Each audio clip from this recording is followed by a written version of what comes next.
In 1954, the Fontainebleau opened with Liberace on piano, 110 pounds of caviar, and Frank Sinatra calling it America's eighth wonder. Now, its Vegas namesake, at $3.7 billion, is losing $400,000 a day and burning through executives. How did a symbol of glamour turn into a ghost on the Strip? To answer that, we have to start in Miami.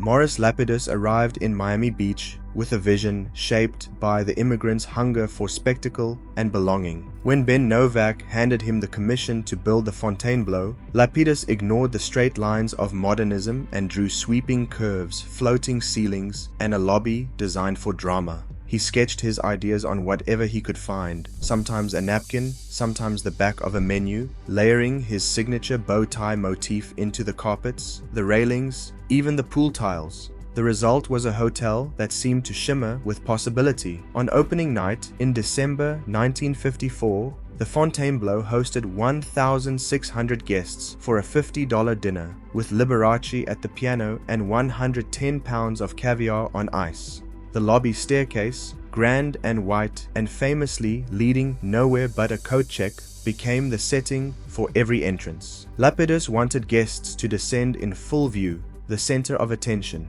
as if stepping into a movie scene. The hotel's reputation soared. Frank Sinatra filmed a television special here in 1960, drawing tens of millions of viewers. James Bond checked in for Goldfinger in 1964. And Tony Montana made it his playground in Scarface. Groucho Marx called it the eighth wonder of the world. For decades, the Fontainebleau defined American glamour. Presidents, mobsters, and movie stars all passed through its doors. In 2008, it was added to the National Register of Historic Places, cementing its status as a cultural icon. The Fontainebleau was more than a hotel. It was a promise that anyone could belong to a world of elegance, if only for a night. Jeffrey Soffer set his sights on the Las Vegas Strip with the confidence of someone who believed glamour could be engineered from scratch. In 2005, after acquiring the Miami Fontainebleau, Soffer assembled a team and acquired a 24-acre parcel on the north end of the Strip, land with a history of failed hotels and empty promises. He did not just want to build another casino.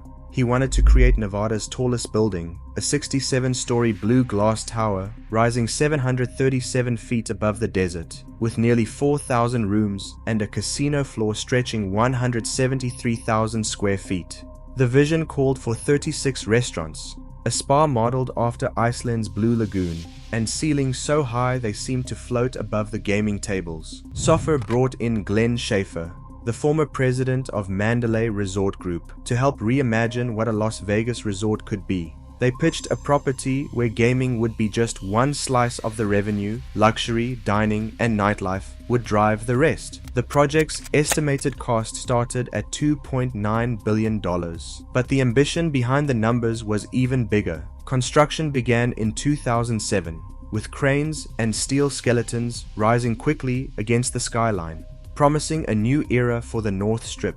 Investors and analysts watched as Soffer's gamble took shape, betting that the Fontainebleau name could conjure the same magic in Las Vegas that it once did in Miami Beach. Iron workers crowded the site, hauling steel into place as the Fontainebleau's skeleton rose against the desert sky. By midsummer, the rhythm of progress faltered. 70 iron workers left their posts, refusing to return until safety concerns were addressed.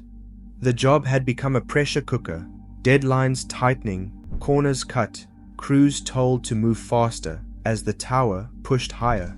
Rumors spread of meetings turning into shouting matches between architects and contractors, each blaming the other for design changes and delays. Workers described a daily scramble, improvising solutions as blueprints failed to keep up with the pace of construction. Some sections, built in haste, would later be torn out and rebuilt. The sense of unease grew heavier after a worker fell from a height, his harness offering no protection. Days later, a parking structure suffered a concrete failure that sent slabs crashing down, amplifying the fear that the rush for speed had come at too high a cost. Outside, the blue glass shimmered in the sun, but inside, the cracks were beginning to show. As 2008 drew to a close, the Fontainebleau's future hinged on one thing: the continued flow of money from its lenders.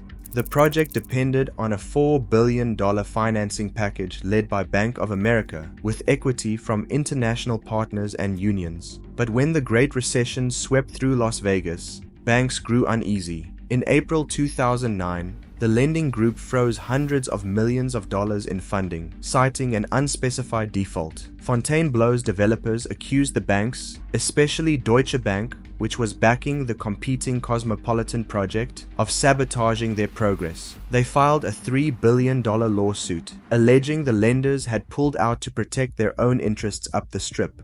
With no cash left, construction stopped almost overnight. By June 2009, Fontainebleau filed for Chapter 11 bankruptcy. The numbers were staggering: more than 1,000 creditors, over $250 million owed, and a tower 70% complete, rooms furnished, marble laid, yet silent and empty. The legal battle with the banks would drag on, but the building itself was frozen in time, a monument to a bet that collapsed the moment the money ran out. The blue glass tower loomed over the North Strip for 14 years, a silent giant with no guests and no lights in its thousands of empty rooms. Tour buses slowed as guides pointed out the unfinished hulk, a monument to ambition frozen in time. Locals called it the world's most expensive billboard, and late-night comedians joked that the only thing moving inside was the copper wiring, rumored to vanish piece by piece. For some, it became a punchline, a $3.7 billion reminder that Las Vegas could build anything, but not everything could survive. The tower's presence haunted the skyline, a question with no answer, as if the city itself was waiting to see if anyone would ever find a use for all that empty space. For more than a decade, the Fontainebleau was less a hotel than a rumor, echoing with stories of what might have been.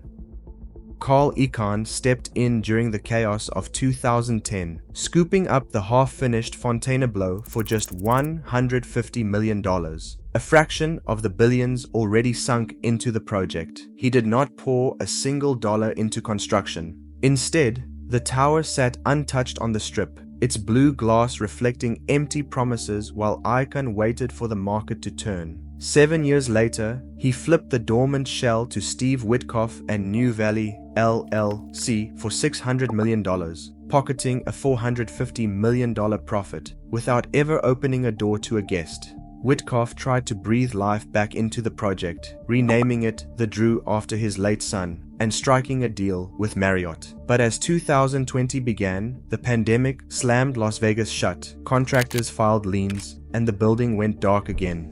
In 2021, Jeffrey Soffer returned, buying back the project with Koch Real Estate Investments, and putting up a billboard that read, "Miracles still happen." December 13th, 2023 brought a spectacle that belonged on the cover of a magazine. Celebrities, fireworks, and a casino floor polished to a mirror shine. The Fontainebleau Las Vegas finally opened its doors after nearly 2 decades of false starts. Within days, the cracks appeared. The vice president of casino operations resigned before New Year's. By January, 3 more senior executives were gone. Guests snapped photos of 6 tortilla chips with a drizzle of cheese, $24 worth of nachos that became a viral punchline. Wynn Resorts filed suit in February, accusing Fontainebleau of poaching talent with the subtlety of a smash and grab. Reports surfaced of daily losses topping $400,000, with whole sections of the casino sitting empty. In May 2025, a routine regulatory hearing accidentally revealed a state investigation into anti-money laundering violations. The Gaming Control Board limited Fontainebleau's license to 2 years. Even as the red ink spread, Soffer spent $112.5 million on land next door, betting the future on a bigger footprint while the present teetered on the edge. Today, Fontainebleau. Las Vegas stands as a $3.7 billion lesson in ambition colliding with reality. As the resort burns through cash and leadership, its struggle mirrors a city where risk is currency, sometimes The house does not win. What do you think? Can Vegas still reinvent itself? Let me know below.